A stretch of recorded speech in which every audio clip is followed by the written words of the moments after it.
Not quite the ideal shot there from 50 yards for me. I've missed another green, and that is one of the questions that I get asked quite a lot. How do we hit the half shot? In today's lesson, I'm going to give you 3 things that you need to do to make sure that you're not wasting these small half shots and you're hitting more greens. Let's get stuck into this lesson. So, the half shot, it is quite a difficult one sometimes. A lot of people do struggle with it because how does it change from your full swing down into a half swing? We can still hit a gap wedge here, a full swing distance that would go maybe 115 yards from myself. But when I get down into this 50, 60, 70, anywhere really round the sort of 70 yard and under mark, what changes as we go through?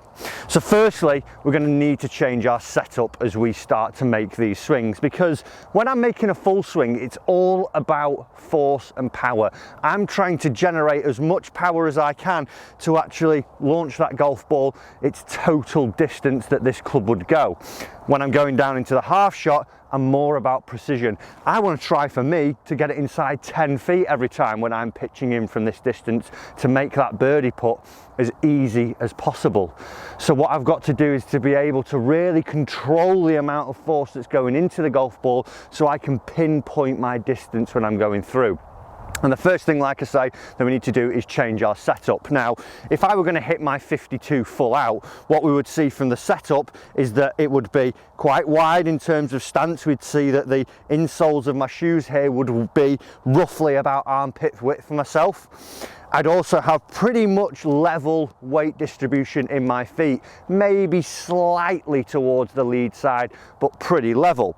I'd also be gripping up to the top of the grip. And with this setup, once I make my full swing, I would expect this club to go 115 yards.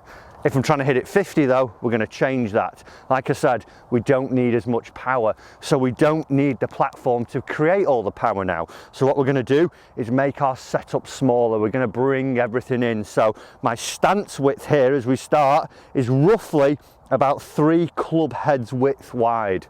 The ball position is staying pretty centre, if anything slightly towards the front when I'm hitting a standard pitch. Don't fall into the trap as well of getting the ball too far back in your stance, because you're going to start coming down steeply and get really poor strikes as we're going through there. So narrower stance, ball just slightly in front of centre. I'm going to turn my feet a little bit as well because I still want to be able to rotate through the shot. But then what I'm going to do is place more weight into my lead leg here. So you'll really feel it in your thigh as you place this weight forwards into your lead side. And as I do this now, I've got 60% in my left side and I've got 40% in my right side as a right-handed golfer.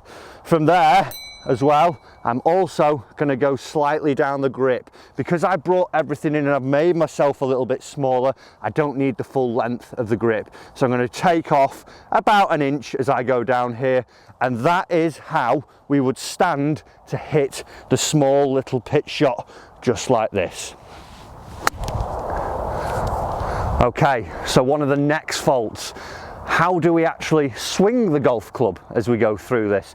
As I said a moment ago, we would see that when I'm hitting it full, I need to maximize my distance. So my sequencing would be slightly different as I go through it. What we would see is that I would make a big turn where my upper body turns against my lower body. And then I would see that I get my shift of pressure, then my torso unwinds, and then the arms come in finally as I go through it. From a small pitch though, we don't want that. Again, we're not looking for maximum force, we're looking to control the distance.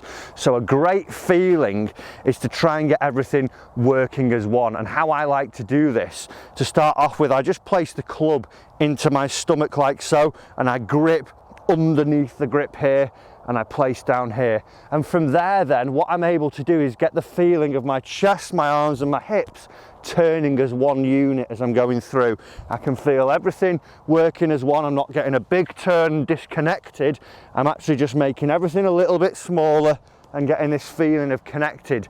Then when I actually come in to hit one, the big feeling that I'd like to imagine, if we were to take 2 credit cards and place them underneath our armpits, we would have to squeeze in like so to see that we actually get credit cards underneath the armpits.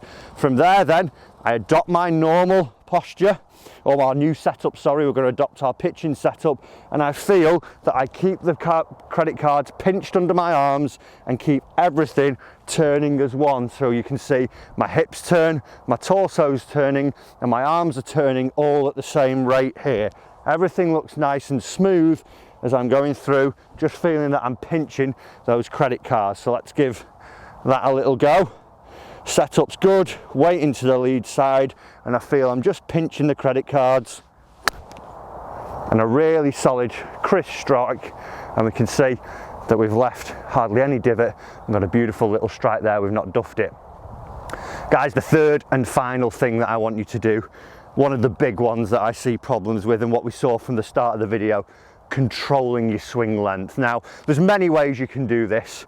We can look at either a clock face if we thought of hours on the clock, and that's a really good way for a lot of people. If that isn't going to work for you, what I like to talk to my students about is generally trying to find 3 points that you can swing to, and for me that is belt height, chest height and shoulder height as we go through.